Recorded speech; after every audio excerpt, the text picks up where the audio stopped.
uma revisão, tá? Daquela aula que eu passei para vocês sobre respiração celular. Agora que nós temos um canal aberto aqui com vocês, dá para vocês participarem, eventualmente tirarem as dúvidas. Eu sei que é uma aula complexa de bioquímica, tá? E de repente tenha algumas dúvidas que tenham surgido. Eu gostaria de fazer uma revisão, se possível, rápida dessa aula, para que vocês estejam antenados aí naqueles que são os pontos focais, tá? Da respiração celular e, eventualmente, se houver necessidade também, acerca do assunto aí da fotossíntese, que nós tivemos recentemente. Até agora estamos com 25 participantes. Lembrando a vocês que é necessário, tá, a presença maciça dos alunos. Todas as faltas são computadas e passadas para o Ivan. Eu tenho aqui a relação dos alunos que estão participando agora. O que o Ivan vai fazer depois? Não sei te falar exatamente o que o Ivan vai fazer depois, mas algumas providências serão tomadas para título de fechamento de ano, né? Comprovação que você esteve presente nesses dias letivos, etc. Tal. Eu não estou presente, não sei o que. Você vai tomando falta igualzinho quando você está na sala de aula, tá ok? Então, vamos voltar lá para essa questão da respiração celular. Vou falar alguns detalhes aqui, para que você possa acompanhar comigo, tá? Essa questão da respiração, eu creio que você não vai ter problema, que isso aqui é bem fácil. Isso aqui é bem simplesinho. Eu não sei o que está aparecendo para vocês aí. Está aparecendo da respiração, e eu estou aparecendo do Facebook, que vocês estão vendo aí, pessoal? Pessoal, vocês estão vivos aí? Está ouvindo o que eu estou falando? Está aparecendo a célula aí para vocês? Tá sim, Zé. É a célula mesmo, né? Beleza. Olha só, eu gostaria que você prestasse atenção, então, tá? Com relação a essa célula animal que nós temos aqui. Alguns detalhes com relação a essa célula, antes de nós falarmos da respiração. Então, preste bastante atenção. Isso aqui é fácil, tá? Aqui eu tenho a célula. Lembrando que essa é uma das aulas que a Lenise pediu na época, que era para eu estar passando para vocês, tá?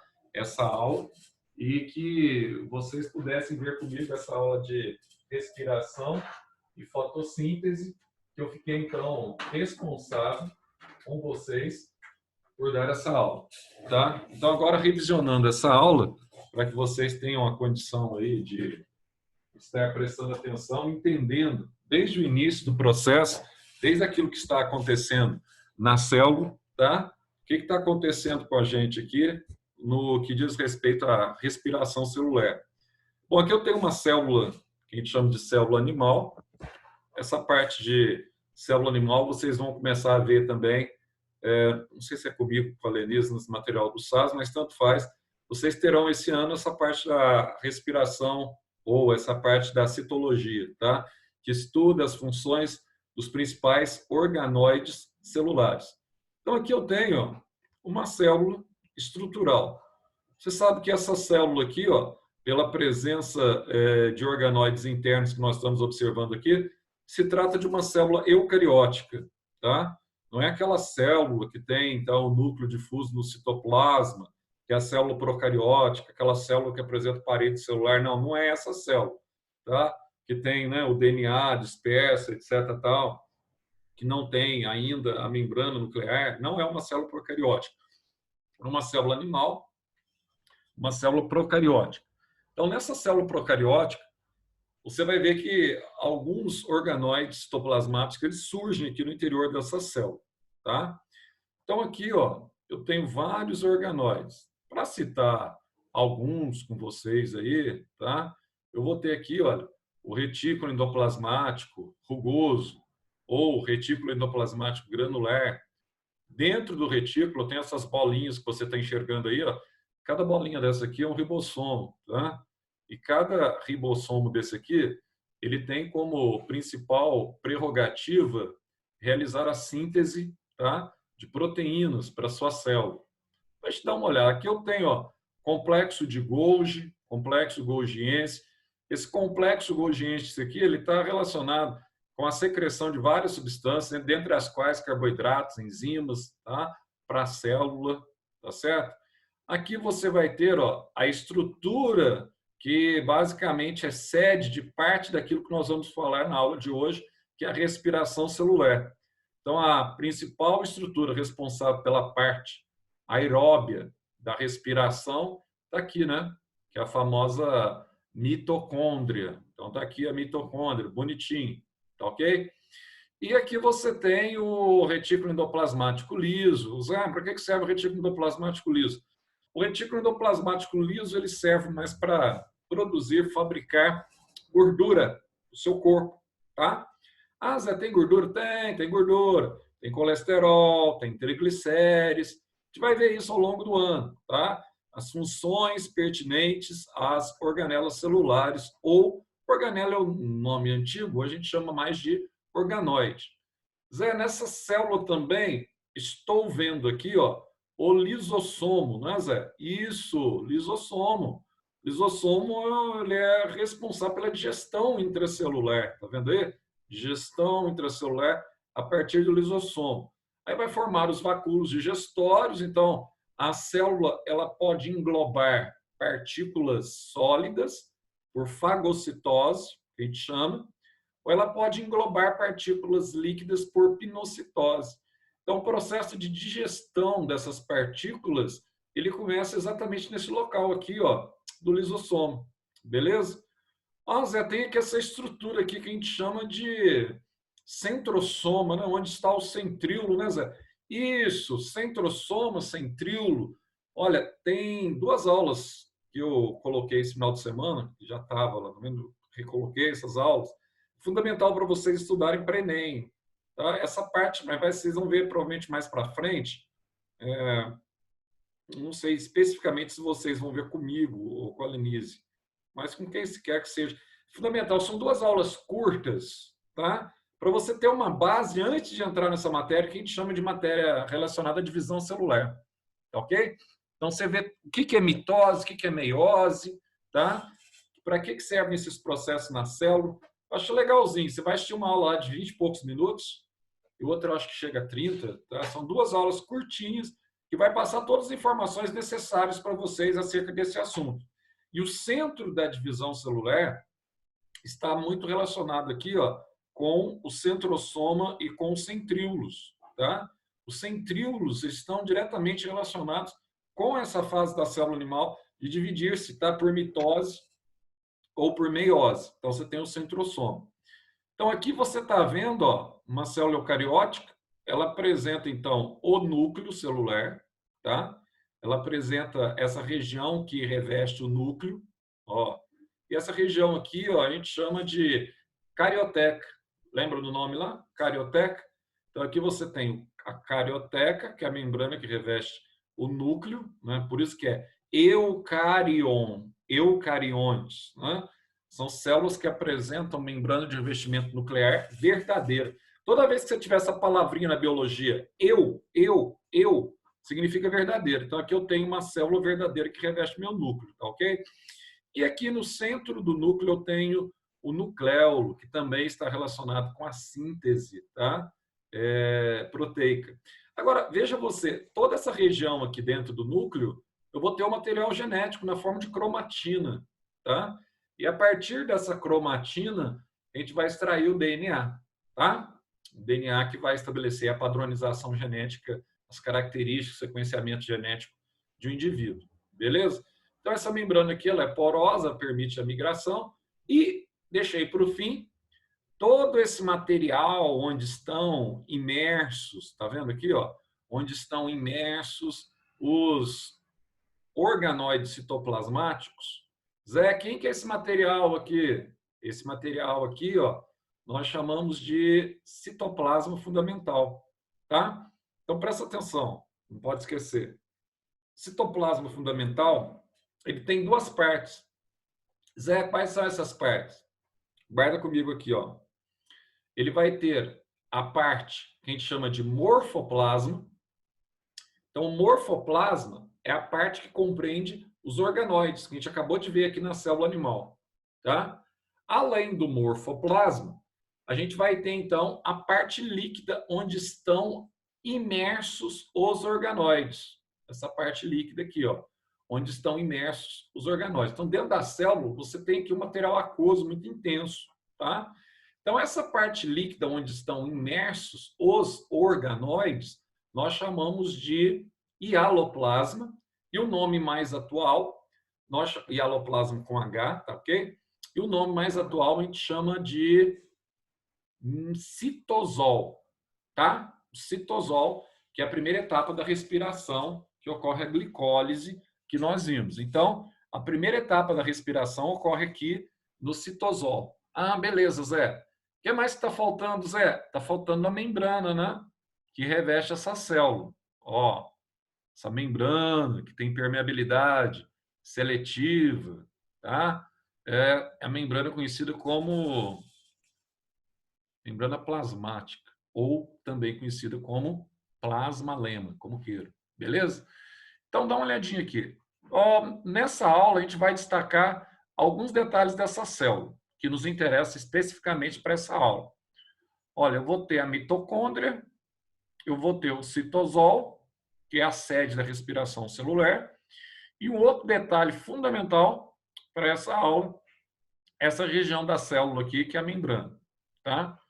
Membrana citoplasmática. Então, presta atenção. Como é que acontece, Zé, esse processo de respiração celular? Como é que acontece? Bom, nós temos dois processos biológicos que são interagentes e são fundamentais para os seres vivos. Na parte interna da célula vegetal, além de eu ter tudo isso aqui que você está vendo da célula animal, tá? Eu vou ter aqui estruturas que são a sede da fotossíntese, e essas estruturas são os cloroplastos. Então, no cloroplasto, você tem a produção de açúcar, glicose, e a produção de oxigênio. Tá? Aqui não aparece o cloroplasto. Imagine que aqui eu tivesse o cloroplasto. E outra coisa, na célula vegetal, além dessa membrana que eu tenho aqui, ó, ela vai ser revestida totalmente por uma parede celular, tá? De proteção. E aqui também na célula vegetal, o núcleo não fica no centro, tá? Ele fica deslocado para a periferia, porque no centro da célula você tem os grandes vácuos. Mas eu quero que você entenda um processo que nós chamamos na célula vegetal, que a gente chama de endossimbiose. Zé, o que é endossimbiose? Quero entender o que é endossimbiose. Você vai entender, tá? Zé, mas endossimbiose, esse nome parece meio estranho, né, Zé? Não, não é estranho, não. Você vai ver que é um nome bastante simples e você vai ver aí, tá? Nessa endossimbiose, e você vai ter uma interação. Zé, qual seria essa interação? Você vai ter uma interação entre o citoplasma e a mitocôndria. Como é que acontece essa interação, Zé? Fala pra gente aí. Ó. Imagina uma célula vegetal. Esse lado de cá eu tenho a mitocôndria azulzinha que você acabou de ver. Esse lado de cá eu tenho o cloroplasto. Olha só para você guardar de uma forma bem legal. O cloroplasto, ele está produzindo glicose e está produzindo oxigênio aqui, ó, tá? Para o meio externo. E o que a mitocôndria precisa para a respiração? Exatamente da glicose e do oxigênio produzido no cloroplasto. Então, ó, o cloroplasto produz a matéria-prima para a respiração, glicose e oxigênio. A mitocôndria, ela vai utilizar essa glicose e esse oxigênio, vai quebrar essa molécula de glicose em piruvato e vai produzir aqui, ó, CO2 e água. Ah, Zé, mas esse CO2 e água que ela está produzindo aqui não é a matéria-prima que o cloroplasto precisa, CO2 e água, para realizar fotossíntese? Exatamente. É a matéria-prima que ele precisa para realizar a fotossíntese. Ah, então deixa eu entender, Zé. Se a matéria-prima que ele precisa para a realização da fotossíntese, o que está acontecendo então, Zé? Bom, ó, o CO2 é a água captado pelo cloroplasto, na presença de energia, de luz, tá?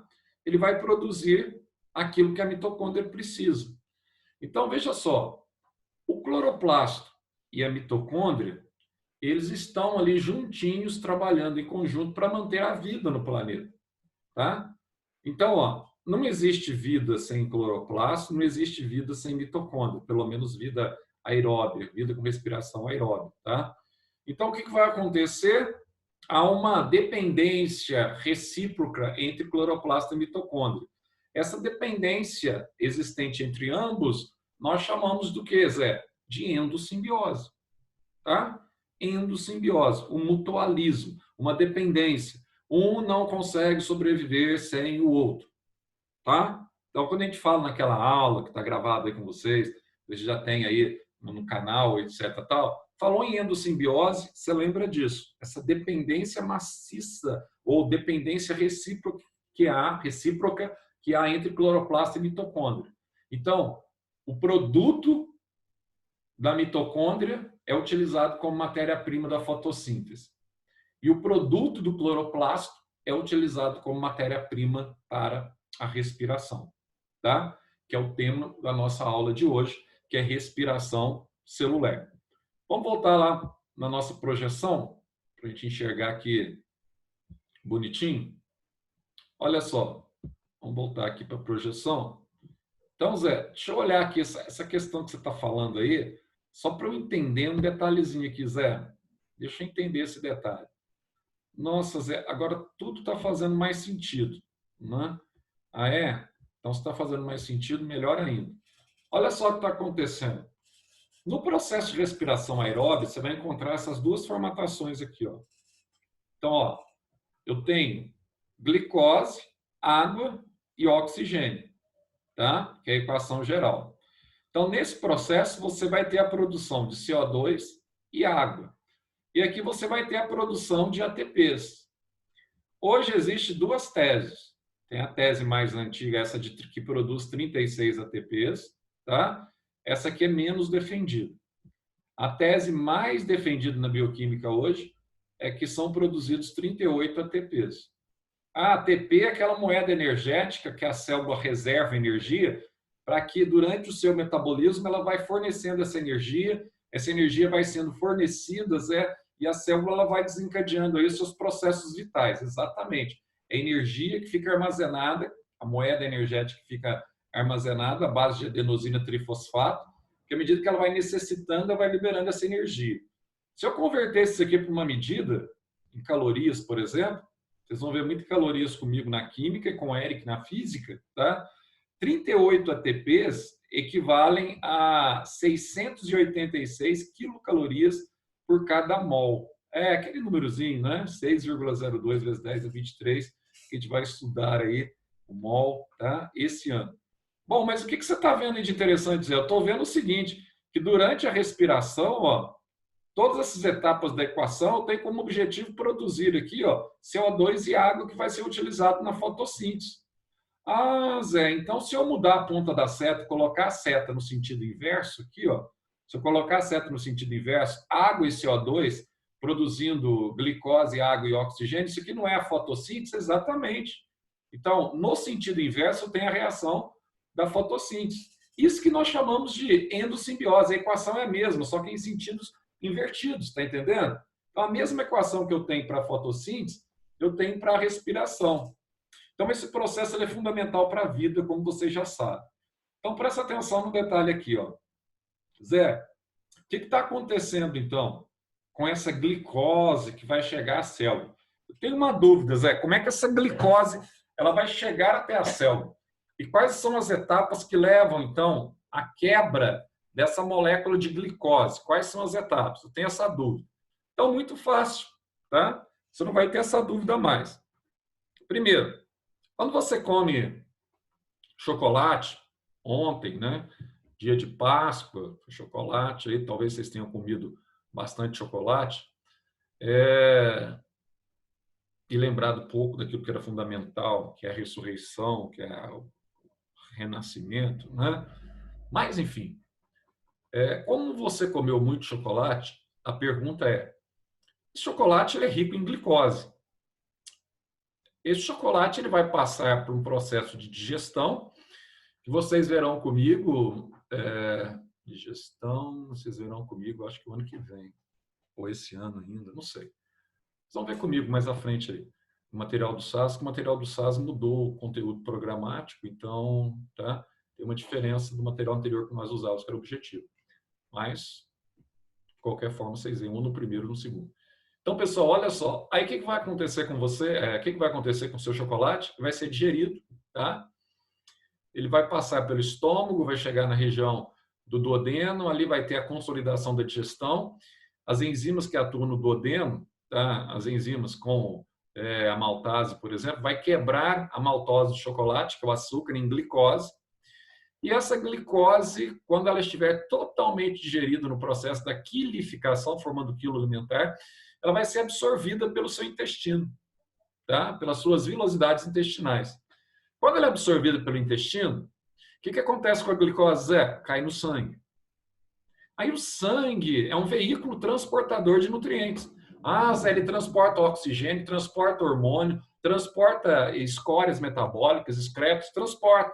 Mas transporta também, tá, o nutriente, para que esse nutriente, essa glicose, na forma de micromolécula, ela possa chegar até a sua célula. Por quê?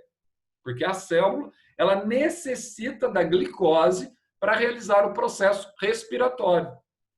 Beleza? Ela precisa dessa glicose. Zé, como é que ela vai fazer, então, esse processo? Como é que essa glicose ela chega até a célula? Bom, chega pelo sangue.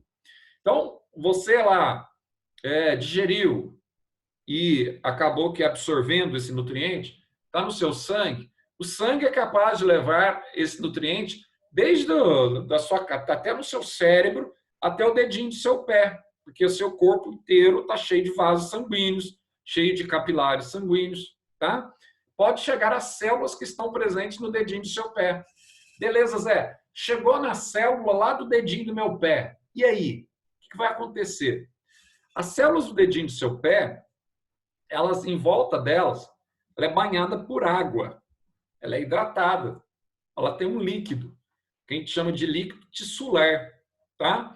Então, a água, ela está presente no seu organismo, ela está presente no sangue, na forma do plasma, ela está presente fora do sangue, no líquido que banha a célula. Esse líquido a gente chama de líquido tissular, com 2 S mesmo, tá? Ou ainda pode ser interstício ou líquido intersticial, tá? Tudo é a mesma coisa. Líquido tissular, interstício e líquido intersticial, tá? O que acontece? Banha para hidratar a célula, senão a célula desseca e morre. Então, cada célula que compõe os seus tecidos, tá, estão em meio aquoso, em meio de hidratação. Aí, ó, imagina que aqui, ó, esteja passando um capilar sanguíneo, bem fininho. A gente chama capilar porque lembra aqui o tamanho de um fio de cabelo, é bem fininho mesmo, tá? O sangue que está com o nutriente, quando ele passa pelo capilar que está próximo à célula, ele permite a saída da glicose do sangue, e essa glicose do sangue ela passa para o líquido que banha a célula. Então, essa glicose estava na parte aquosa do sangue, que são os capilares sanguíneos, ela sai e vem para o líquido que banha a célula. Ah, Zé, beleza, cara. Agora estou começando a enxergar isso. Então, a glicose está aqui para o lado de fora da célula, o líquido que banha a célula. Qual que é o desafio agora? O desafio é a glicose entrar nessa célula, tá? Então, o desafio é a glicose superar essa barreira. Aqui você tem uma barreira imposta pela célula, e essa barreira imposta pela célula aqui é a membrana citoplasmática, tá bem? Que tem permeabilidade o quê? Seletiva. Como é que a glicose vai sair agora? Ela já saiu do sangue e veio para a aguinha aqui, ó, para o interstício líquido tissular que banha a célula. Como é que ela entra na célula, Zé? Aí você precisa de um hormônio, tá? Que é produzido no seu pâncreas, na sua região interna do seu pâncreas. E esse hormônio é produzido por células especiais do pâncreas, que a gente chama de insulina, tá? Esse hormônio são produzidos por células especiais do pâncreas, que são as células que a gente chama de células beta, que produz o hormônio conhecido como insulina. Então, as células beta de dentro do pâncreas produzem a insulina, que é um hormônio. O Zé, toda vez que eu tenho excesso de glicose no sangue, o meu pâncreas fica estimulado a produzir insulina? Isso mesmo, fica estimulado a produzir insulina. Então, o que acontece, Zé? Para que serve a insulina? A insulina, ela aumenta a permeabilidade da membrana para permitir a entrada de glicose. Ah, então é isso, Zé. Simples assim. A insulina produzida pelas células beta, tá? Aumenta a permeabilidade da membrana citoplasmática para permitir a entrada de glicose na célula. Zé, mas se eu tiver pouca insulina, o que acontece? Se eu tenho uma deficiência congênita de produção de insulina, acontece que o teu sangue fica doce, tá?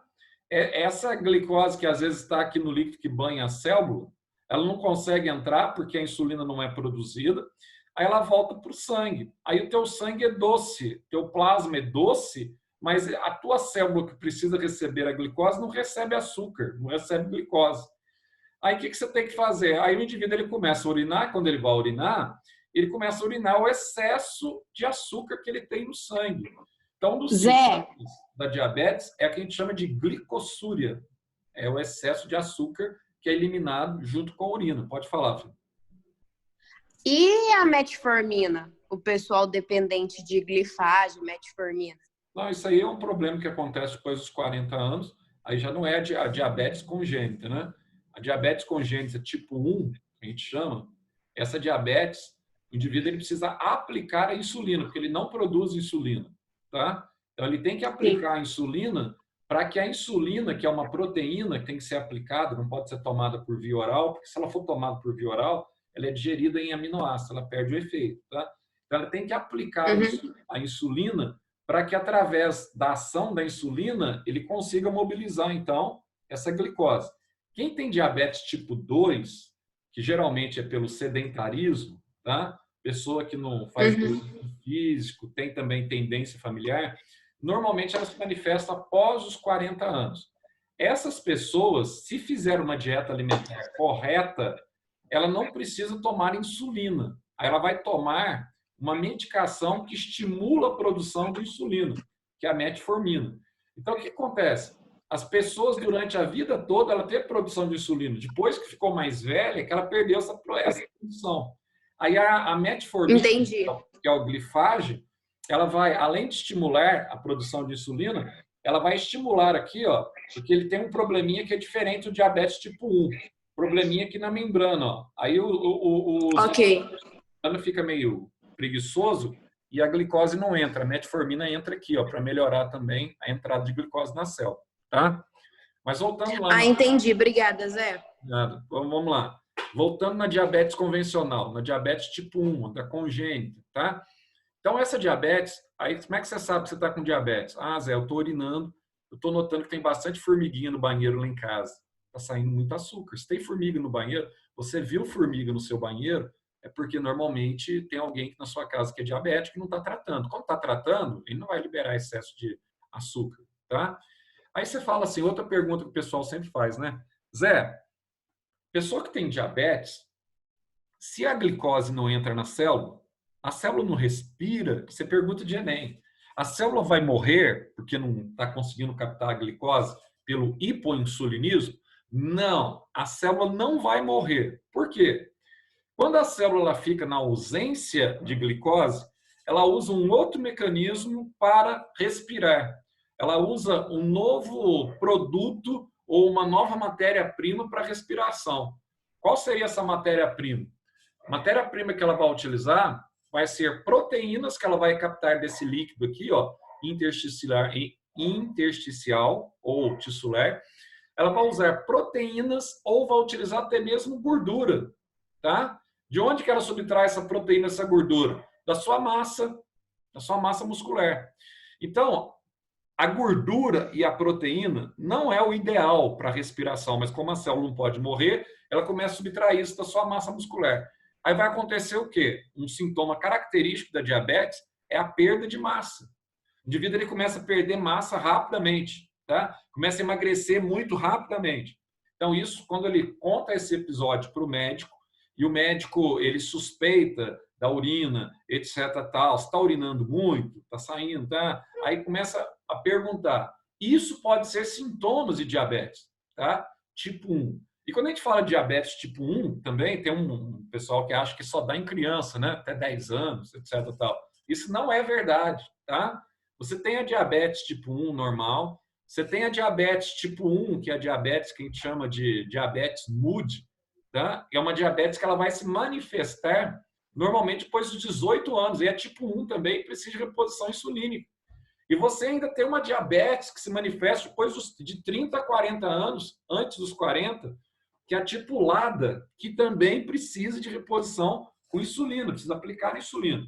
Pois bem, então tudo isso para falar para vocês da importância da insulina entre estabelecer a motilidade ou estabelecer aqui o que a gente chama de movimentação da glicose que saiu do sangue, está no líquido tissular, e essa glicose entrou na célula. Agora, o seguinte, essa glicose que entra na célula, ela precisa passar por uma série de transformações antes dela chegar à mitocôndria, tá? Essas primeiras transformações que ela vai passar são as transformações que envolvem aqui as 3 etapas da respiração. Então, ó, você vai guardar para mim. A primeira etapa da respiração, quando a gente faz o balanço energético, a respiração ela tem 3 etapas. A primeira etapa da respiração a gente chama de glicólise. E essa etapa, ela ocorre fora da mitocôndria. Se ela ocorre fora da mitocôndria, ela ocorre na ausência de oxigênio. Não esqueçam disso. Então, ela ocorre, Zé, estou lembrando, ocorre na ausência de oxigênio. Zé do céu. Então, se ela ocorre na ausência de oxigênio, esse processo é um processo anaeróbio. Isso. Essa é uma pegadinha, tá? De Enem. Então, se ele é um processo anaeróbio, Zé, o que está acontecendo, Zé? Se é anaeróbio, olha só, a primeira etapa da respiração celular aeróbia, tá vendo?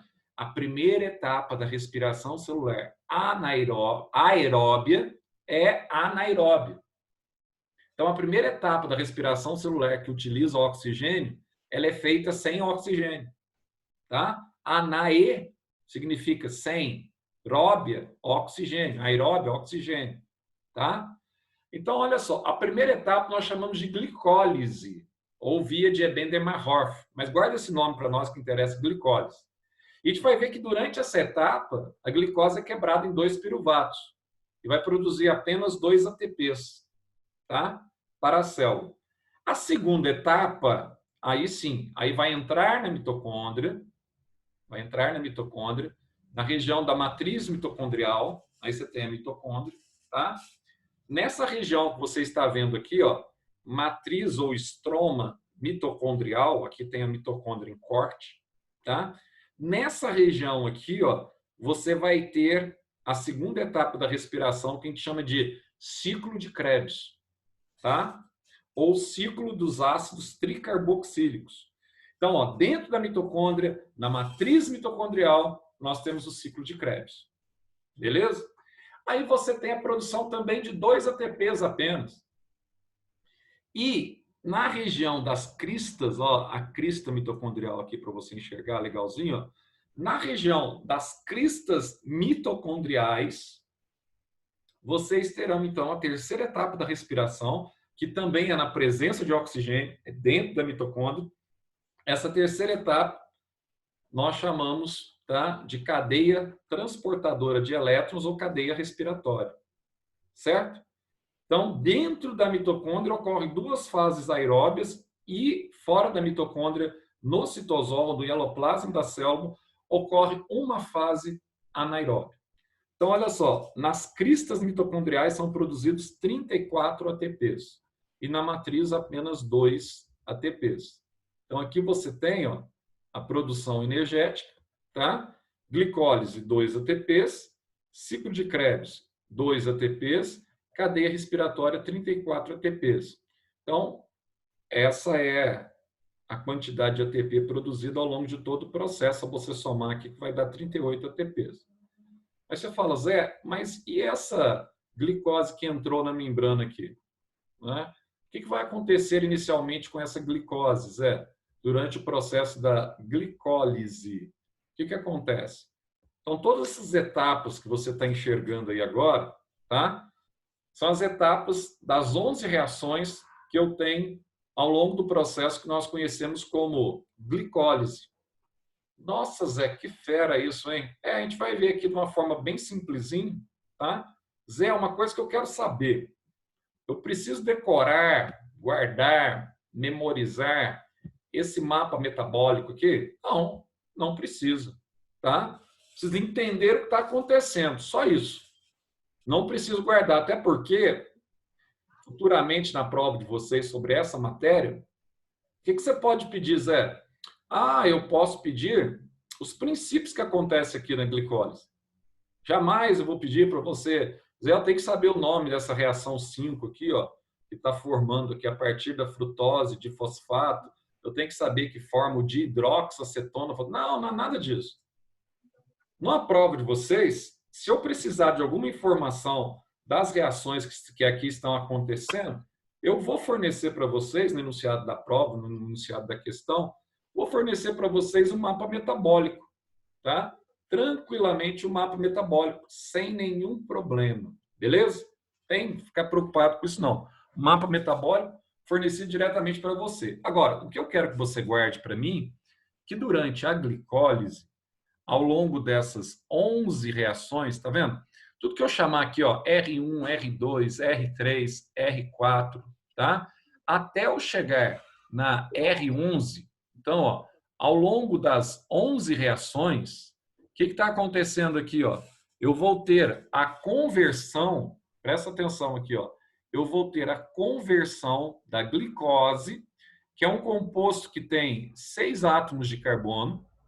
Essa glicose, ela vai formar aqui, ó, 2 mols, 2 moléculas, a princípio vamos chamar assim, tá? De um composto que tem 3 átomos de carbono. Então, o que está acontecendo aqui? Ó? Ela foi reduzida. Eu tinha uma glicose, C6H12O6, que formou aqui, ó, 2 compostos com 2 moléculas de carbono. Nossa, Zé, que fera! Aí formou 2 compostos com 2 moléculas de carbono, né? Exatamente. 2 compostos com 3, né? 3 átomos de carbono. Falei molécula. 3 átomos. 2 moléculas de ácido pirúvico que tem 3 átomos de carbono. Então, veja você, ó. Inicialmente eu tinha um composto C6. No final, esse ácido pirúvico aqui nada mais é do que um composto que a gente chama de composto C3. Então, ó, 2 moléculas de um composto C3, 2 vezes 3, eu tenho 6 carbonos iniciais que eu tinha lá na glicose. Então, eu apenas reduzi a glicose em 2 compostos intermediários que a gente chama de trioses, tá? Que é o ácido pirúvico. Zé, para eu enxergar isso de uma forma bem simples, tá? Olha só o que está acontecendo. Ao longo das 11 reações, eu tinha glicose. Essa glicose, ela sofreu esse processo que a gente chama de desidrogenação, tá? Então, aqui, ó, você tem fundamentalmente aqui uma enzima. Essa enzima, ela é conhecida como desidrogenase. Essa enzima é responsável pela produção desse ácido que eu acabei de falar para vocês, que é o ácido pirúvico, também conhecido como piruvato, tá? E aqui você tem, então, ó, a glicose produzindo ácido pirúvico. Nossa, Zé, esse ácido pirúvico é um ácido que tem... A gente vai aprender isso, vocês vão aprender isso comigo em química no ano que vem, tá? Química orgânica. Aqui eu tenho o radical cetona e aqui eu tenho o radical, tá, carboxílico. É um ácido cetocarboxílico, né, Zé? Você tem cetona e você tem aqui um ácido carboxílico. Mas isso você não precisa saber ainda não, tá? A única coisa que você tem que guardar para mim que eu tinha uma molécula de glicose sob a ação de uma enzima, que é a desidrogenase, você vai ter a produção de 2 moléculas de um composto que tem, ó, 1, 2, 3 carbonos. Eu acabei de falar para vocês lá no mapa metabólico. você vai ter a formação do piruvato ou do ácido pirúvico, tá? Então, o que acontece? Com a formação do piruvato ou do ácido pirúvico, você vai ter aqui ao longo de todas aquelas reações, você vai ter a liberação de prótons, ó, 4H+, e você vai ter a liberação aqui de elétrons, tá? E com isso, com a liberação de prótons e de elétrons, você tem a produção de energia. Ô Zé, que energia? A energia obtida através desse processo aqui, ó, que a gente chama de fosforilação oxidativa. Zé, como é que se dá esse processo? A célula ela apresenta já, ó, o ADP, adenosina difosfato. Quando ela une-se ao fósforo, que entra na célula, ela vai formar energia. E com a energia, aliás, liberada, tá? Pelo metabolismo celular da célula, ela vai formar essa molécula aqui, ó. Você vai somar um difosfato com um fosfato. Somei um que é di com mais um fosfato, eu fico com tri, fico com 3 fosfatos. Aí você forma esse composto energético, que é a adenosina trifosfato, que é o ATP. Zé, como é que isso acontece aqui no mapa? Vamos olhar? Como é que é? Presta bem atenção aqui, como é que é fácil aqui e como que isso acontece. Tá lá, Mariana, chegando. Ó, então, ó, no mapa, olha o que está acontecendo aqui, ó. Na reação 1, o que está acontecendo? Toda vez que você passa de ATP para ADP, eu tenho o que nós chamamos de consumo. Você está perdendo um fósforo. Quando você perde um fósforo, você está consumindo ATP. Toda vez que eu tenho a passagem, ó, de ADP para ATP, eu tenho aqui o que nós chamamos de produção. Por que eu tenho produção? Eu tinha 2, ganhei 1, passou, eu tinha di, passei a ter tri, 3 fósforos. Tá? Então, aqui você tem produção, aqui você tem consumo. Então, presta atenção aqui comigo. Ó. Na reação 1 e na reação 3, ó, reação 1 eu tive consumo, reação 3 eu tive consumo. Então, na reação 1, para eu fabricar a glicose fosfato e depois a frutose fosfato, depois a frutose difosfato, na reação 1, 2 e 3, eu consumir um ATP aqui e aqui eu consumi outro ATP. Então, quantos ATPs você consumiu, Zé, nessas fases iniciais aqui, nas 3 primeiras reações? Eu consumi 2 ATPs, um de cá e outro de cá. Então, são 2 ATPs. Beleza? Então, beleza. Agora, olha só na reação 8 aqui, ó. Olha que legal. Aqui eu tinha 2 ADP, eu consigo produzir 2 ATPs nessa reação aqui, ó, de conversão desse composto nesse composto. Então, olha que legal. Nossa, Zé, que legal. Então, produziu 2 ATPs aqui, produziram 2 ATPs. Na reação 11, quando eu vou ter a formação do ácido pirúvico, também eu vou notar aqui que foram produzidos 2 ATPs. Ah, Zé, então agora eu estou começando a entender. Olha que legal, ó. Reação 8 e 11, eu tenho 2 com 2, 4. 4 ATPs produzidos. E na reação 1 e na reação 3, eu tive 1 com 1, 2 ATPs, o quê? Consumidos. Tive 4 produzidos, 2 consumidos. 4 produzidos, 2 consumidos. E na reação 7, Zé, surgiu esse composto aqui, Zé. Para que serve esse composto, hein? Esse composto foi produzido, que é a nicotinamida adenina dinucleotídeo, tá? Esse composto aqui, ó, ele foi reduzido. Como é que eu sei que ele é reduzido? Porque apareceu esse H2 aqui. Toda vez que aparece H2 no final desses compostos energéticos, você tem uma redução. Ô Zé, quem que é esse composto aqui que tem esse nome esquisito? Eu vou ter que saber o nome dele? Não. Nicotinamida, adenina, dinucleotídeo reduzido. Precisa saber, Zé? Já estou apavorado. Não. Vai guardar para mim que esse composto é o ácido nicotínico. Tá? Só isso. Ácido nicotínico, também conhecido como vitamina B3, é uma vitamina hidrossolúvel, tá? E que é produzida, tá, ao longo dessas reações aqui, que funciona como uma coenzima. Então, aqui você tem a produção dessa vitamina B3. Vitaminas são compostos energéticos, que a gente vai ver, que atuam no processo de respiração e que liberam ATP. Só para você ter ideia, cada vitamina B3 dessa aqui, produzida, libera 3 ATPs. Como eu tive a produção de 2, eu vou ter 2 vezes 3, 6 ATPs produzidos. Só que tem um probleminha. Aí você vai falar para mim assim, Zé, esses 6 ATPs da reação 7 serão utilizados aqui, ó, nessa região da cadeia, ou nessa região da glicólise, não vai ser utilizado. Por quê? O conteúdo energético dessa vitamina B3 só é funcional, só é liberado na presença de oxigênio. Então, vai ser só lá dentro da mitocôndria, tá? Na verdade, vai ser apenas lá nas cristas mitocondriais, na cadeia respiratória. Então, o que é fato aqui, ó, que eu tive a produção de 4 ATPs e tive o consumo de 2 ATPs. Isso é fato. Então, Zé, deixa eu olhar aqui agora para eu entender. O que está acontecendo, então, na glicólise? Olha o que está acontecendo na glicólise.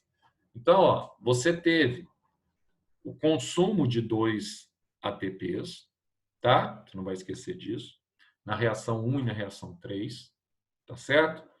Aí você vai ter, então, a formação na reação 7 desse composto, que é a vitamina B3, que são 6 ATPs, que foram 2 moléculas, cada molécula dessa libera 3 ATPs, tá? E você tem a produção, aqui está o resuminho para vocês, de 4 ATPs, tá? Nas reações 8 e 11, para formar o piruvato. Então, Zé, deixa eu entender. Eu tive 2 ATPs produzidos e tive 2 ATPs consumidos e tive 4 ATPs produzidos. É isso, Zé? Exatamente isso. Então, ficou fácil, ó. 4 menos 2, 4 produzidos menos 2 consumidos, quantos ATPs eu tenho produzido durante o processo da glicólise? Quantos ATPs eu vou ter? 2 ATPs. Ah, Zé, agora eu estou entendendo. Então, no final da glicólise, eu vou ter a produção apenas de 2 ATPs? Isso, na glicólise, você vai ter a produção apenas de 2 ATPs, tá? 4 menos 2 dá 2, é o lucro da glicólise. Produziu 4, consumiu 2. Agora, além desses 2 ATPs, foram produzidos também a vitamina B3 aqui, ó, que ela vai ser utilizada lá na frente, que a gente vai utilizar lá na cadeia respiratória, ok? Então, você vai ter aqui os 6 ATPs que serão disponibilizados na cadeia respiratória. Nossa, Zé, beleza. É só isso, glicólise? É só isso. Só que tem mais um detalhe que eu gostaria que você guardasse para mim, tá? A glicólise, ela produz no máximo, então, 2 ATPs. Zé, mas se passar um pouquinho, hein? Se passar um pouquinho de 2. Se, de repente, a gente chega aqui 2,5, acontece alguma coisa? Acontece. Acontece sim. A gente vai ter uma enzima aqui, ó. Ó, a enzima que vai quebrar, presta atenção no que eu vou te falar agora, que isso aqui é fundamental para o Enem. A enzima que quebra a glicose ao longo dessas 3 reações na glicólise, até formar aqui, ó, o açúcar, tá? Que é muito utilizado, muito presente no vegetal, que é a frutose.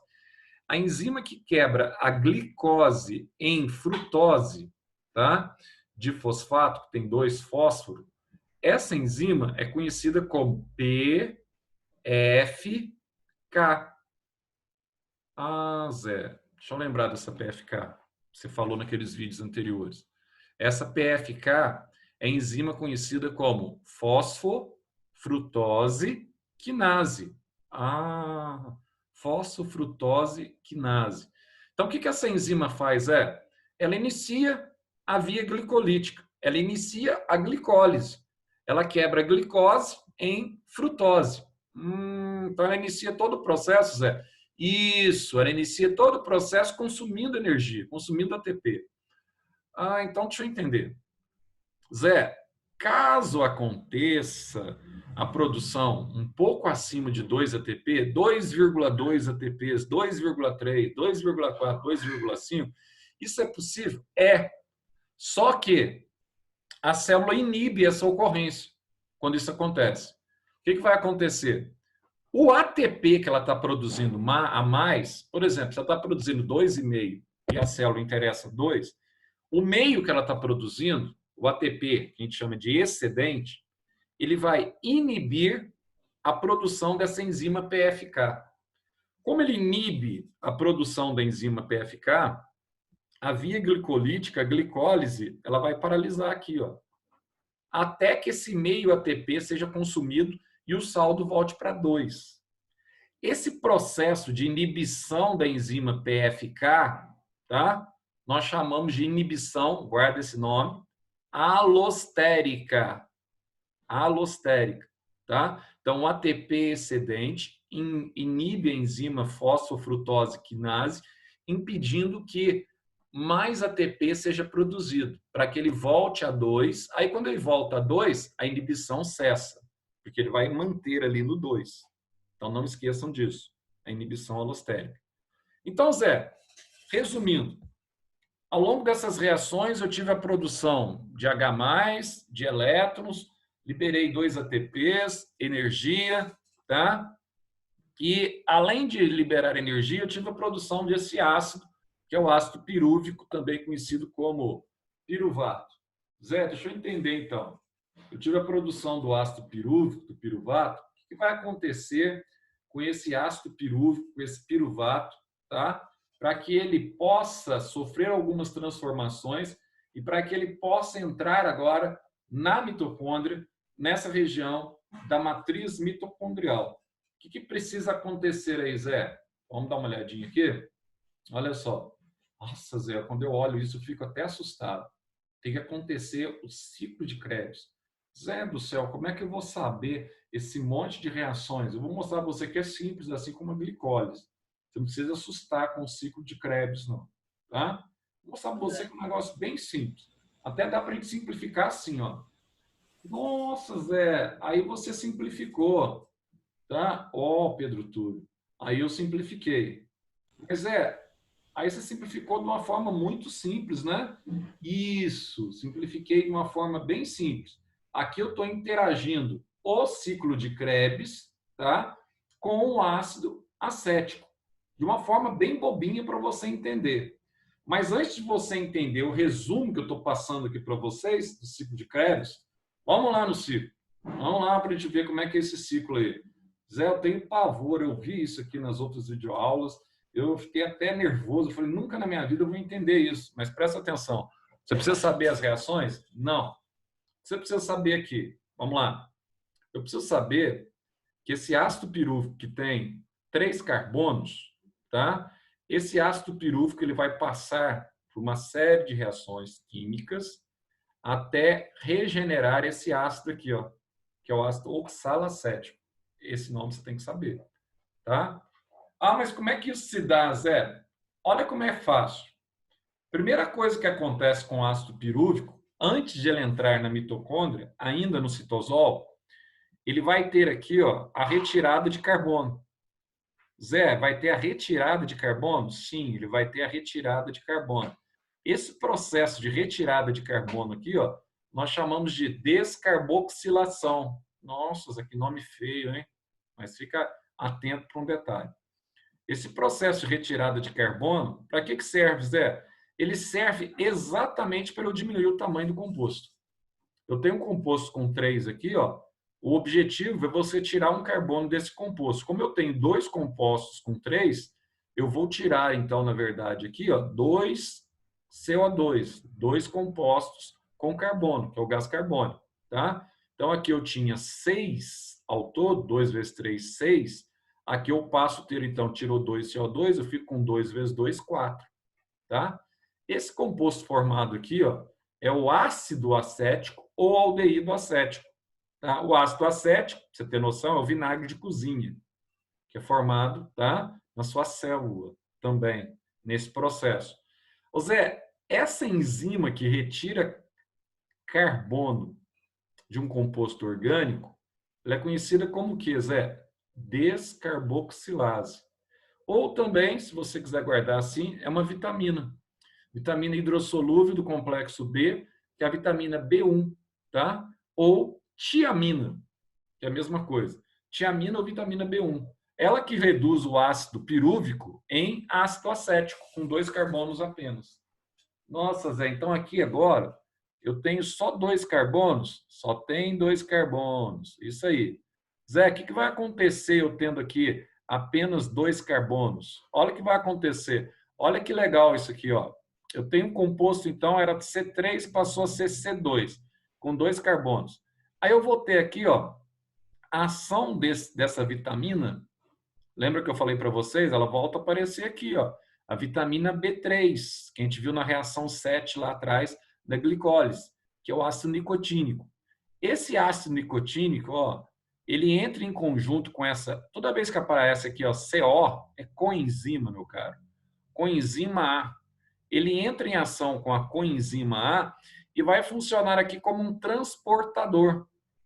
Nossa, Zé, que fera! Vai transformar-se em transportador? Sim! Transportador de quem? Ó, vai transportar esse ácido acético aqui, ó, para o interior da mitocôndria. Ah, Zé, para começar o ciclo? Isso, para começar o ciclo de Krebs. Então, ó, ela transporta o ácido acético ou aldeído acético para dentro da mitocôndria. Nossa, que fera, hein, Zé? É, fera. Mas olha só, então quando ela transporta o aldeído para dentro da mitocôndria, essa coenzima, ela funde-se ao ácido acético. Aí vai formar esse composto que a gente chama, ó, produto da fusão da coenzima ao ácido acético, que a gente vai chamar de acetilcoenzima A. É um composto apenas com 2 carbonos.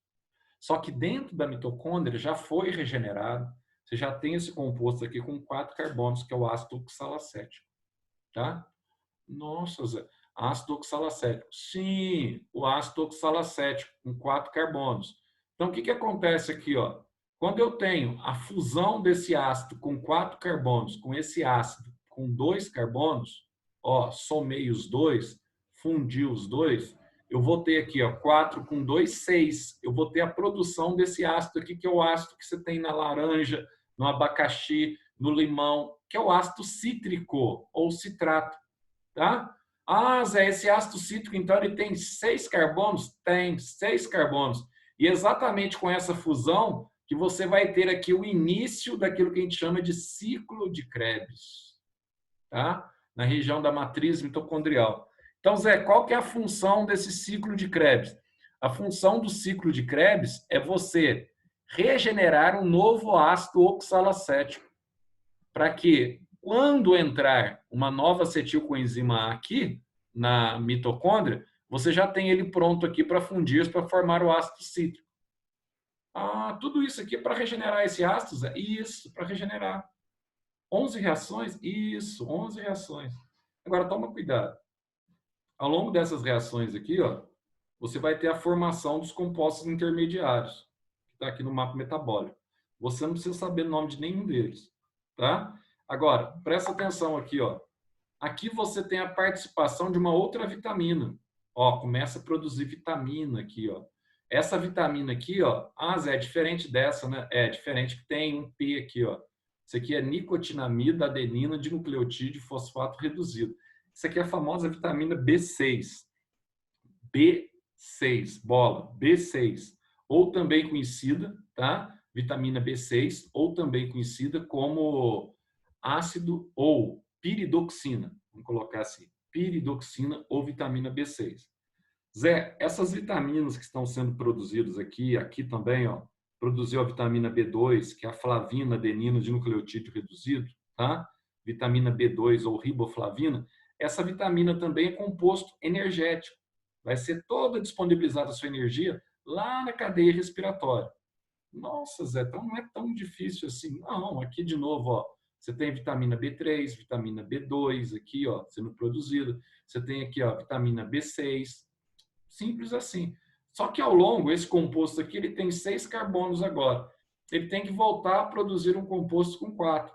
Então, o que vai acontecer com ele? Aquilo que aconteceu aqui no início, ó, descarboxilação. Começa aqui, ó, a enzima descarboxilase, a vitamina B1, começa a retirar carbono aqui, ó. Vem aqui na reação 17, retira 2, aí forma 2 compostos com 5 carbonos. Vem aqui na reação 18, retira mais 2, aí forma 2 compostos aqui com 4 carbonos cada. Nossa, Zé, então presta atenção aqui, ó. Ao longo desse ciclo e ao longo do período que antecede o ciclo, quantos carbonos saíram? Saíram aqui, ó, 2 carbonos na reação 12, saíram mais 2 carbonos na reação 17 e saíram mais 2 carbonos, tá? No CO2 aqui, ó, na reação 18. Nossa, Zé, que interessante. Deixa eu lembrar um detalhe aqui, que eu estou começando agora a entender. Ah, é por isso que na equação geral, ó, equação geral, saem 6 carbonos, 6 CO2? Exatamente. 2 na reação 12, com mais 2 na reação 17, com mais 2 na reação 18. Somando tudo dá 6 carbonos. Simples assim, tá? Então, quando a glicose é quebrada, você vai ter a liberação de 6 carbonos. Aí você fala, Zé, todos esses compostos energéticos que foram produzidos aqui, eles serão destinados para a cadeia respiratória, terceira etapa? Exatamente, para liberar energia para a cadeia respiratória. O único composto energético que é produzido nesse ciclo é esse aqui da reação 19, ó, que é produzido para o ciclo de Krebs. Qual que é esse composto, Zé? Esse compostozinho aqui, ó, guanosina trifosfato, tá? Que é o GTP. Então tá aqui, ó. Esse composto é produzido para o metabolismo do ciclo. Só que cada GTP libera um ATP. Como eu tenho 2 GTPs aqui, eu vou ter a liberação de 2 ATPs. Ah, então quer dizer que no ciclo de Krebs, a única produção energética que eu tenho para o ciclo é de 2 ATPs?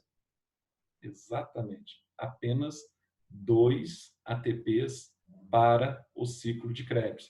Então, glicólise 2, ciclo de Krebs 2 ATPs. Então, até agora nós produzimos 4 ATPs na respiração. E agora, Zé, o que mais tem para a gente aí? Bom, então o que você vai guardar para mim? Olha o que está acontecendo aqui, ó.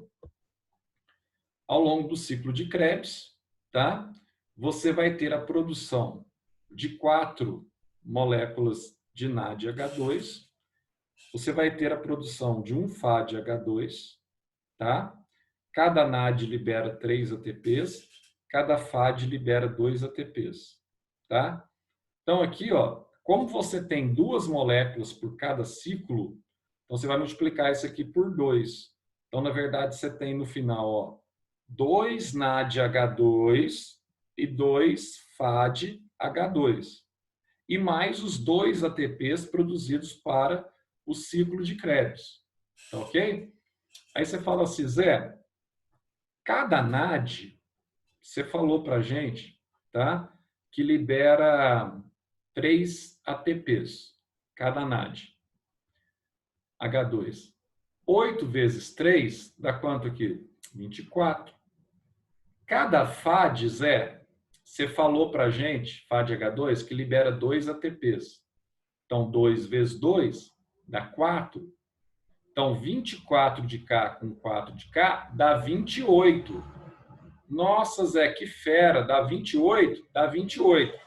Durante o ciclo de Krebs. Agora você pergunta assim para mim, ó. Zé, mas está faltando ainda. Está faltando o quê? Está faltando daqui, ó. Esses 2 NADH2 que foram produzidos na reação 7 da glicólise, ele vai liberar o seu conteúdo energético lá na cadeia respiratória, tá? Então está faltando para ser liberado, além desses 28 aqui, ó, está faltando aqueles 2 lá. 2 vezes 3, 6. Então 28 com 6 da glicólise dá 34 ATPs.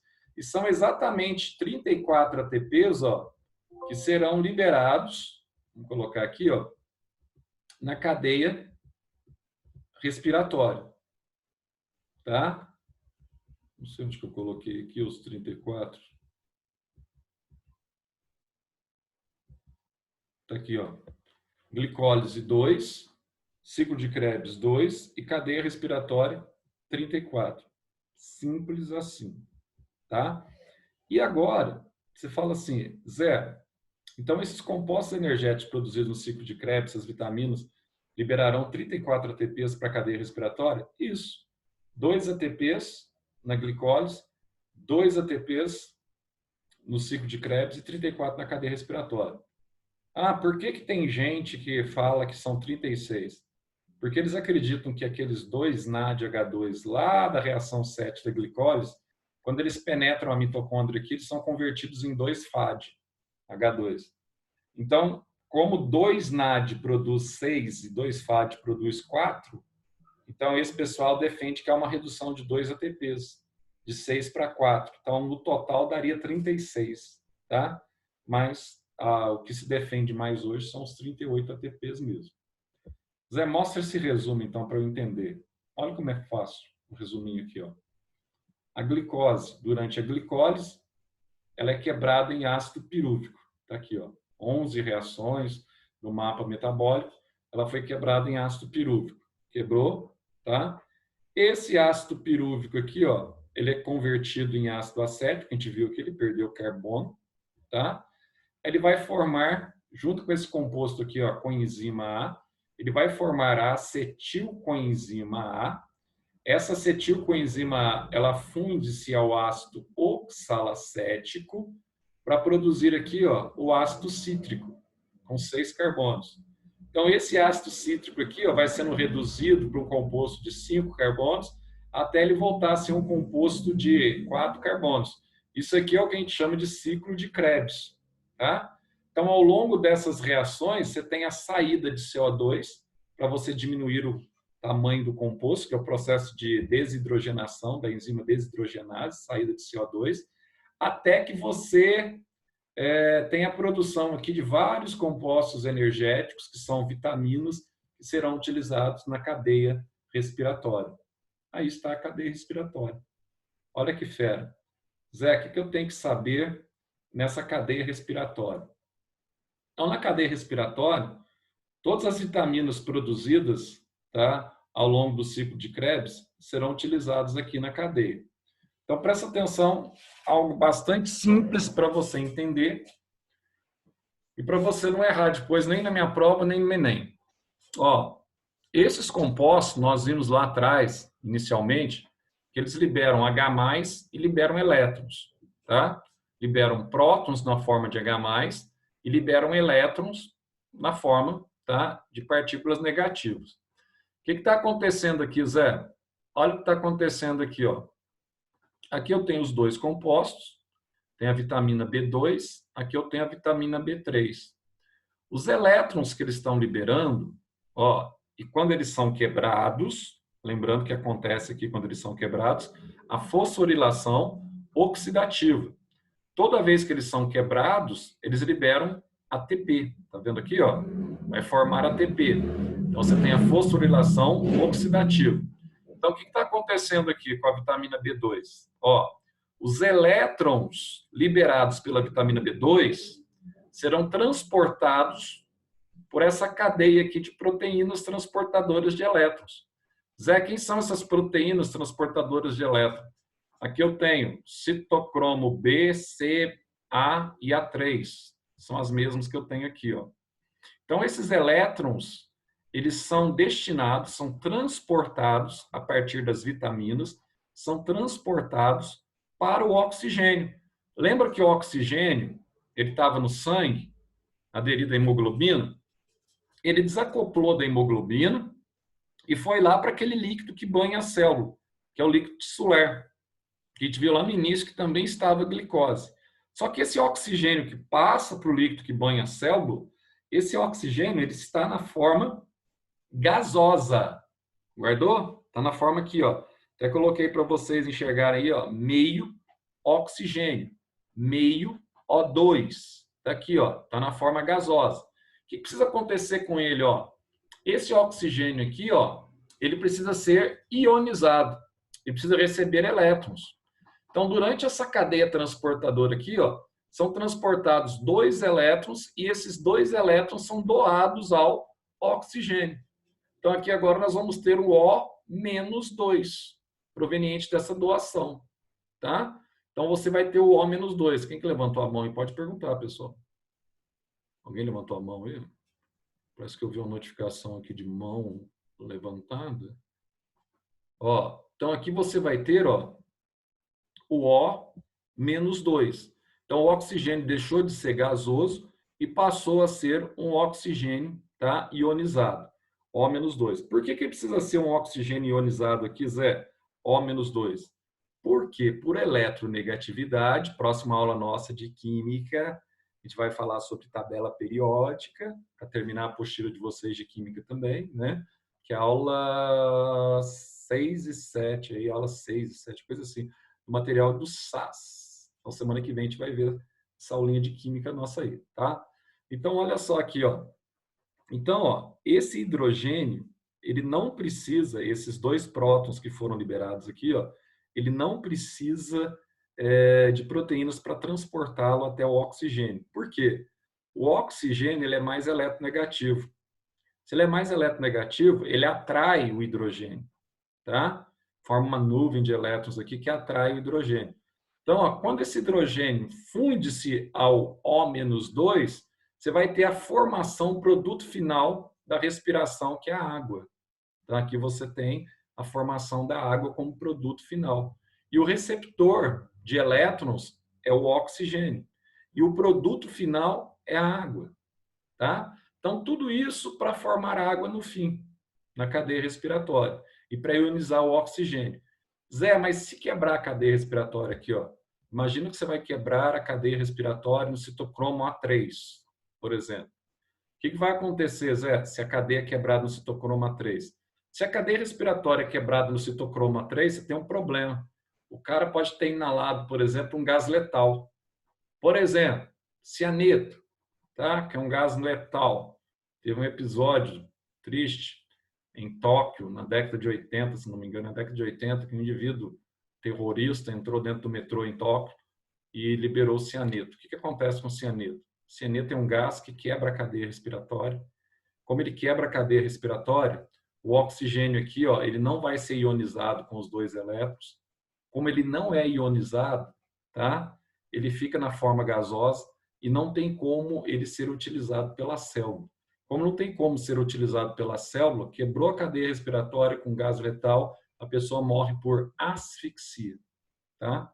Ausência absoluta de oxigênio, a pessoa então ela vem a óbito. Beleza? Então aqui, ó, aqui já entra a parte de fermentação, que a gente vai falar também. Deixa eu só ver aqui, ó, um detalhezinho. Então aqui para a gente guardar, tá? Então, ó, glicólise, 2 ATPs, ciclo de Krebs, 2 ATPs e cadeia respiratória, 34 ATPs. Zé, mas e a fermentação agora? Fermentação, pessoal, é respiração anaeróbia. Se a respiração é anaeróbia, na fermentação só vai acontecer a fase anaeróbia da respiração. E a fase anaeróbia da respiração, tá? Ela ocorre aonde? No citosol. E produz apenas quanto? 2 ATPs. Então aqui você tem a fermentação alcoólica, a fermentação acética e a fermentação que a gente chama, tá, de lática, aquela que azeda o leite, coalha o leite. Tá ok? Então, ó, só para você ter uma noção, quando você pega lá o fermento de padaria, que ele é formado a partir de um fungo, e esse fungo é o fungo Saccharomyces boulevar, tá? Você pega uma bebida destilada, uma bebida alcoólica, também todo o processo de fabricação do álcool dessa bebida é através de fermentação alcoólica, cerveja, tá? Cachaça, qualquer bebida alcoólica que você pegar aí, tá? Você vai passar processo de fermentação, inclusive o vinho alcoólico. O que está acontecendo? Acontece que nessas células você vai ter durante a fermentação alcoólica, você vai ter apenas a fase da glicólise. E aqui no fim, ó, em vez de produzir o acetilcoenzima A, o ácido acético que produz acetilcoenzima A, o ácido acético, ele é formado aqui, aldeído acético. Em vez de produzir acetilcoenzima A aqui, ó, na reação 13, você vai ter a produção do etanol, tá? E com a produção do etanol, você vai ter a liberação de CO2 aqui, ó. Então você tem a liberação de CO2. Ah, Zé, quando a minha mãe está amassando um pão, o que acontece?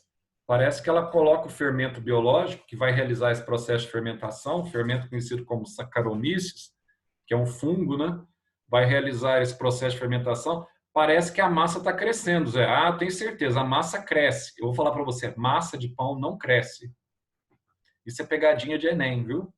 Você tem que guardar o seguinte, que a massa, na verdade, ela se expande, ela não cresce. Zé, mas qual que é a diferença? É uma diferença muito grande. É só quando você vê a sua mãe lá mexendo com a massa, fala para ela assim, mãe, dá licença para eu ver se o que o Zé falou é verdade. Vai lá, corta um pedaço da massa. Aí você vai ver que ali dentro da massa você tem uma série de tubos que estão sendo formados dentro da massa. Aquele tubo, ele é formado canaizinhos, tá? Dentro da massa. Aqueles canais são formados pela liberação do gás CO2 durante a fermentação alcoólica. Nossa, Zé, agora eu estou entendendo esse negócio. É exatamente o que você está entendendo. Com a liberação desses gases, então, ó, vai se expandindo o gás dentro da massa, e a massa, então, a expressão correta de ser utilizada é ela expande, ela não cresce, ela expande, ela estica, tá? Porque dentro dela cada vez mais vão formando então esses canaizinhos que é proveniente da fermentação e da concentração do CO2 dentro da massa. Então, massa de pão não cresce, tá? E esse processo produz etanol, que é o álcool etílico, que é o processo da fermentação. Como ocorre só glicólise, durante todo o processo de fermentação ocorre a produção só de 2 ATPs, tá? Na fermentação lática, você não tem liberação de CO2, mas você tem a liberação do ácido lático. Zé, esse ácido lático é importante? Muito importante. Por que ele é muito importante? Porque esse ácido lático, quando você está fazendo lá exercício físico, por exemplo, fazendo muito exercício físico, né? Você está cansadão, etc. Tal, o que pode acontecer? Ó, lembra que todas as células, as fibras musculares que compõem o seu músculo, estão recebendo oxigênio do sangue para que elas possam respirar. Beleza? Zé, está recebendo oxigênio do sangue. Mas se o oxigênio que está chegando lá, porque eu estou movimentando muito rapidamente na academia, ou eu estou correndo muito rapidamente, se esse oxigênio não chegar, o que acontece? E a glicose está ali para ser utilizada. Ele vai utilizar a glicose? Vai. Teu músculo consegue quebrar a glicose. Só que em vez dele produzir acetilcoenzima A na presença de oxigênio e entrar no ciclo de Krebs, tá?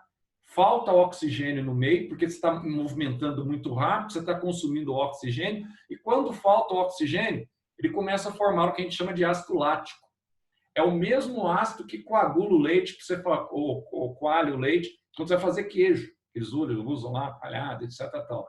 Esse ácido lático, no músculo, ele é uma toxina. Como ele é uma toxina, o acúmulo dele no músculo, ele desencadeia uma dor insuportável, que é a dor da cãibra muscular.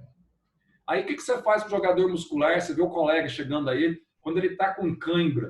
O colega não vai lá, não estica a perna dele assim, ó, pá, estica a perna do cara, faz alongamento. Por que ele faz o alongamento? Porque aquele local que não está recebendo oxigênio, quando você alonga o músculo, ele volta a receber oxigênio.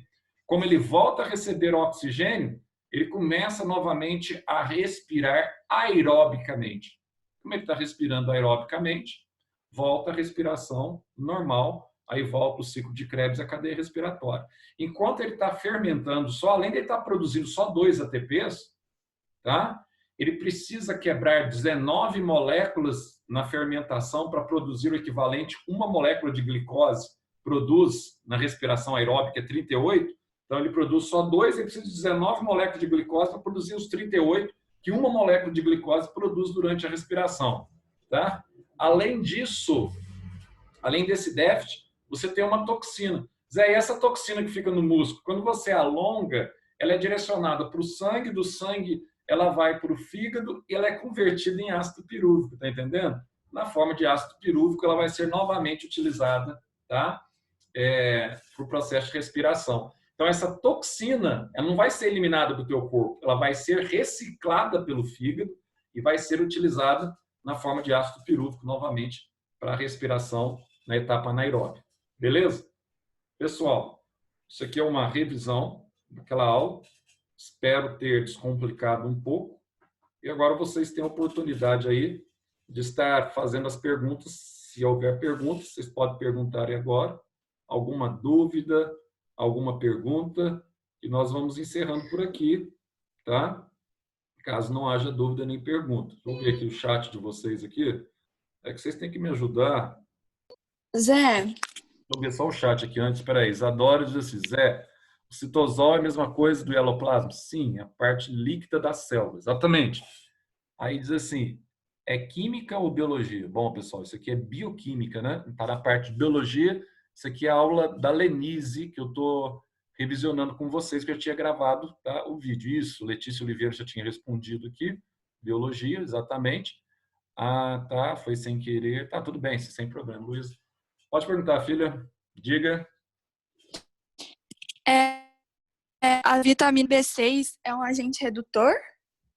Na Então, fotossíntese, no ela ciclo de funciona. Krebs? Isso. Na fotossíntese, ela funciona como agente redutor do CO2, a piridoxina no ciclo de Calvin-Benson, tá?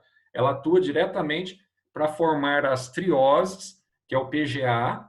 Ela vai reduzir o PGA para formar a glicose. Isso na fotossíntese. Agora, no ciclo de Calvin-Benson, sim. No ciclo de Krebs, ela funciona mais como uma doadora de prótons, elétrons para a cadeia respiratória, tá? Ela não é tanto funciona um pouco como agente redutor, mas ela não é. Quem é agente redutor mesmo ali, que funciona mais, é a enzima desidrogenase, que é a vitamina B1.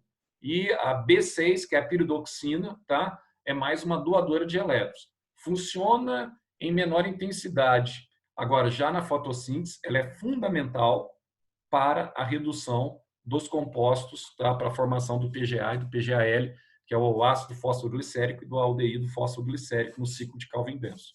Isso a gente faz com vocês depois aí a revisão. Entendi, obrigada. Lavínia falando. Lavínia, quem mais? Pessoal, mais alguma pergunta, alguma coisa? Vocês estão tudo vivo aí, pessoal? Porque dessa vez vocês tiveram uma pequena baixa, né? Tem gente faltando hoje, né? Eu vou passar isso aqui para o Ivan, porque eu tenho que passar toda a aula, eu tenho que passar o pessoal que está participando, né? Então, nós tivemos uma média de 34 alunos, agora nós estamos com 32 alunos, eu tenho os nomes aqui, e vocês estão participando. Ah, Zé, eu liguei meu celular e fiquei dormindo. Aí o que eu posso dizer é o seguinte, o problema é seu, né? O que eu posso fazer? As aulas estão sendo dadas, tá? Com a mesma qualidade que vocês têm em sala de aula, inclusive com algo a mais. Você está vendo aí imagens, fotos, simultaneamente daquilo que eu estou falando. Sim, Ana Clara, vou deixar os slides disponíveis para vocês logo ao término da aula, tá ok? Já passo esse PDF para vocês. Oi. Essa aula que você está dando não vai ter no teu canal? Vai ter no canal também e já está no Facebook, tá? Okay. Terminando aqui, eu já passo para vocês. Por que o Zé está gravando no Facebook agora? Estou gravando no Facebook porque eu estou usando agora o método da gravação em alta definição, né? High Definition, tá? Em HD, tá? Então, assim, até para favorecer para você assistir depois, para ficar bem nítido mesmo, etc. tal, tanto aqui no Zoom quanto no Facebook. E também, depois à tarde, eu passo ela no canal, vou passar ela, vou gravar ela, só não passo agora porque eu tenho aula em seguida com o terceiro ano, tá? Mas no período da tarde eu passo ela pelo Facebook, passo ela para o YouTube e vocês têm todos disponíveis lá, como sempre. Ok? A gente vai ter aula à tarde com você? Sim. Com relação à aula à tarde, é o seguinte, eu não sei se vocês receberam aí o calendário proposto, o cronograma de aulas proposto aí pelo Ivan, né? Então, no calendário de aulas de vocês não têm aulas à tarde, tá? Você tem 6 aulas de manhã, exceto algumas aulas que vocês só têm à tarde. Aí vocês continuam tendo as aulas à tarde. Tem um professor, por exemplo, que dá aula para a gente só à tarde. Ele continua marcando a aula com vocês, normal. No meu caso, como a gente está adiantado com a matéria, está em dia, etc. tal, já dava até para começar o caderno 3, eu só estou fazendo essa revisão aí, porque eu sei que essa parte que é um pouco complexa, assim como eu estou fazendo também uma revisão de botânica com o segundo ano, que eu sei que também é uma parte complexa, estou destinando essas semanas para fazer essa revisão. No meu caso, a aula dessa forma que está sendo dada, que a gente não precisa escrever no quadro, é muito mais dinâmica. né? É muito mais rápida. Então, você consegue, assim, tipo, em 2 horários que a gente está vendo aqui, você consegue assistir como se fosse 3 aulas, rende 3 ou mais aulas em 2 horários, falando ao vivo, assim, gravando, etc. Tal. Te ganha muito mais tempo. Só que você, Zé, e o período da tarde? Vou aproveitar para quê? Para eu reassistir, para eu ver os slides, reassistir alguma coisa que eu não entendi, e eu quero ver depois o caderno de vocês todo completo. Porque o fundamental disso tudo é que vocês tenham o caderno completo. Nessas aulas eu não preciso ficar parando aqui, Zé, você vai ditar, eu não sei quando vocês peçam alguma coisa, Zé, dita isso, não sei o que e tal. Mas não preciso ficar parando, como em sala, para ditar para vocês. Então, as aulas são mais dinâmicas, tá? Mas estarão aí disponibilizado todo o material para vocês. Pessoal, beleza, então? Mais alguma coisa aí? Daqui a pouco o outro professor já vai entrar, né? São 10h30. Mais alguma pergunta? Zé, tem uma dúvida na glicose. Aliás, eu já vou encerrar aqui o Pedro Túlio. Pode falar, meu cara. Ô Zé, o que faz a reação 8 e a reação 11 serem diferentes a ponto delas produzirem ATP? Por que elas produzem e as outras reações não produzem ATP? Porque no início você está tendo a quebra de um composto orgânico, certo? Quando você tem lá de glicose a frutose bifosfato, ele não está ali quebrando um composto, transformando um composto. Esse processo inicial da reação 1 à reação 3 é um processo de transformação da glicose para a frutose. Então, quando você tem esse tipo de transformação, normalmente você vai ter consumo de energia, consumo de ATP. Já na reação 8 à reação 11, você está tendo ali a redução do composto. Então, quando você tem uma redução do composto que tinha 6, passa a ter 3, o que vai acontecer com esse composto ao longo da redução? Então, é comum que ocorra, como o composto é menor, ele gasta menos, acumula mais e produz energia. Aí produz energia. Então, nas reações de 1 a 3, o composto está do mesmo tamanho, ele consome energia produzida para converter glicose em frutose. Nas reações de 8 a 11, você tem uma redução do composto para formar o piruvato, você economiza energia, essa energia economizada, ela propicia a formação de ATPs, de mais ATPs, Pedro Túlio. Então, essa é a razão direta. Pessoal, mais alguma coisa, pessoal? Ô Zé. Eu vou deixar os slides disponíveis aqui, que vocês estão falando aqui. Pode falar. Estou vendo aqui. Ô, semana que vem não vai ter aula tua ou vai ter? Tem, normal, semana que vem. Mas não é feriado? É na terça ou na segunda? Mas semana que vem é feriado de novo? Já Dia aí. 21. Dia 21. Ah, Tá, 21 de abril. É mesmo, 21 de abril. Eu não sei agora se é terça ou segunda. Bom, pessoal, se for feriado nacional, tá? Aí não tem aula, né? Aí eu não sei, eles não falaram nada lá na escola, mas com certeza é a mesma coisa de Semana Santa, né? Mas aí a gente dá jeito, não tem problema não. Pode ficar sossegado que a gente está adiantado, tá? Se dia 20, hoje é dia... Não, semana que vem tem uma aula normal. Hoje é 13, semana que vem, segunda-feira, vai ser dia 20. 21 vai ser na terça-feira. Então, 21 é dia letivo. Não vai ter esse negócio de ficar cortando, emendando, não, tá? Tem aula normal. Aí, na terça-feira, aí vocês não têm aula. Aí é o dia do feriado. Beleza? Aí na Eu não quarta sei. tem de novo. Oi? Na quarta vai ter de novo. Tem normal. Aí, a 22 de abril não é feriado nacional que paralisa, né? Descoberto do Brasil, etc. Tal. 21 Tiradentes, beleza. Aí na quarta-feira vocês têm aula normalmente. Beleza, então? Finalizando com você. Beleza, então. Falou, Zé. Tchau, Boa, Zé. Taíde. Até mais. Beleza? Tchau, Zé. Um abraço. Saudade de Tchau, vocês Zé. aí. Obrigada. Tá? Logo, logo É, estaremos tchau. juntos, se Deus quiser aí, pessoal. Finalizando aqui com vocês, tá ok? Tchau, tchau. Falou, Zé.